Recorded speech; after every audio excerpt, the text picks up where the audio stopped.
All right, I'm going to try not to get emotional during this next interview. I've been doing this now. This is my 17th year at MLB Network, which is bananas crazy, because I met young Jake Casey when he was 7 or 8 years old. Or something like that, yeah. I mean, what are we? This is wild. And Jake Casey is here competing at the MLB Draft Combine with his loving father, who I adore, Sean Casey. Sean, I'm going to get to you in a second because you always have a story. But man, here you are. You've had Tommy John last year. You had to recover from that. Yes, sir. Yeah. And you bounced back for a monster year at Kent State. Hit over 350 with 17 bombs. 17, yeah. 20 bags. Yeah, you did everything you wanted to do, right? Yeah, right. You couldn't have had a better year. Was that the mission? Was that the goal? How did you get ready for it, for this monster year for you? You know, Tommy John, I think I was able to take a step back away from the game for a little bit, and going back into my senior year, just having not really a ton of expectation, just go out there and just enjoy the game, because this is my last season, so it was not put a ton of pressure on myself, just to go out there and basically just try to win games as much as I can, help my team win, and just enjoy the game, just have fun. And obviously the numbers were what they were, but it was more just of trying to enjoy my last year, because Tommy John took it away from me from my junior year, so just more of that. It had to be hard as a father to watch your son, who's having this breakout college career, boom, off button, he has to sit around and watch. Yeah, it's tough. I mean, it's tough. I mean, injuries are part of the game, but I think when you're the dad and you're watching your son, it's brother being a father, it's harder on you. So I think I felt bad when he blew out his elbow last year, but very proud of him this year, coming back, bouncing back, and just really trusting the process, trusting his abilities, and going out and having a big year for Kent State. So what do you want to show to the scouts here today, Jake? What is it that you want them to know about your game? I feel like I bring a combination of tools of the game. I think I bring some power, legit power to the game, and some speed, some sneaky speed in there too. Wait, your last name is Casey. Yeah, right. I mean, I was saying, I think his mom could fly. I think she was a track star, I think, back in the day. Oh my goodness. All right, so you're going to show some speed. You're going to hit here later today, right? Yep.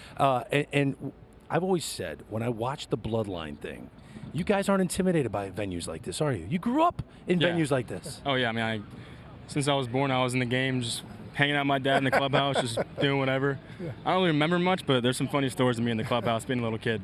All right, he is a master at talking hitting, okay? That's your dad. Did you ever butt heads with hitting philosophies with your father?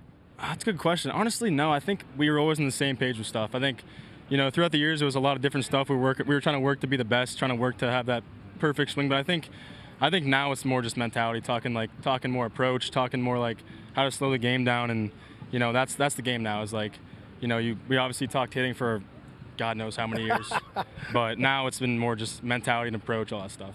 What about you? Watching his mindset in the box, which you talk about all the time. Yeah. How similar is it to yours at the same age? How different is it? Well, I think the biggest thing, Singer, is that at the end of the day, you want to play with the big boys on the third deck. There's a lot of talented guys out there. A lot of guys hit the ball far. A lot of guys can run. A lot of guys got great arms. But if you don't learn how to go one pitch at a time, if you don't learn to slow the game down, if you don't learn to have an approach, if you don't learn to have intentional focus, what's your self-talk look like? And I think when I looked at Jake this year, his senior year, I said, there it is.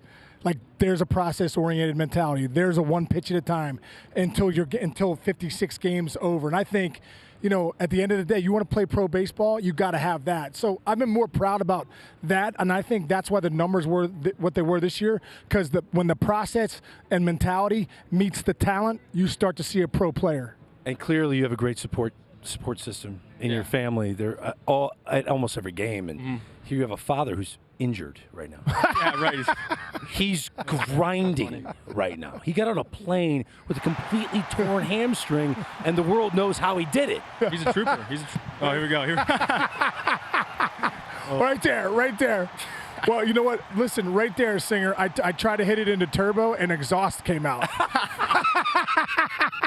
I hit it in turbo, exhaust came out. The engine blew. I was like, uh-oh, something's not good. And Jake was in the dugout at the time, so I walked off the field, and Jake goes, hey, you all right? I go, no, I'm injured. I told Jake, I'm really injured. And if it wasn't for him, Singer, after the game, everybody leaves. And I told Jake, I go, you got to help me get dressed. I cannot get my clothes on or off. If you're not there, I'm still in the clubhouse in Cincy with the banana uniform on. Legit. I gotta tell you, I went to the Cape Cod League to watch you play because you were there, and you made one of the most athletic plays I've ever seen. I had never been to the Cape before. I never saw what it looked like. I didn't know people picnic on blankets right in foul territory. It's the crazy. You dove. Do you remember this play? I remember that play. He goes to get a ball and somehow missed like 3 toddlers and dives in between blankets. It was an incredible catch. Yeah, I mean, people, it's Orleans. People like they bring out the chairs before the game and they're all sitting there. You know, there's like a line that's like foul territory line or whatever, or like the out of bounds line. And it's like if you catch the ball before the line, you know, it's an out. And I caught it like right before the line and I slid and the grass was wet, so I just kept sliding. But while he was sliding, it was like the Matrix. He was going around toddlers. Right. It was an incredible move. Anyway, Jay Casey, I'm fired up for you.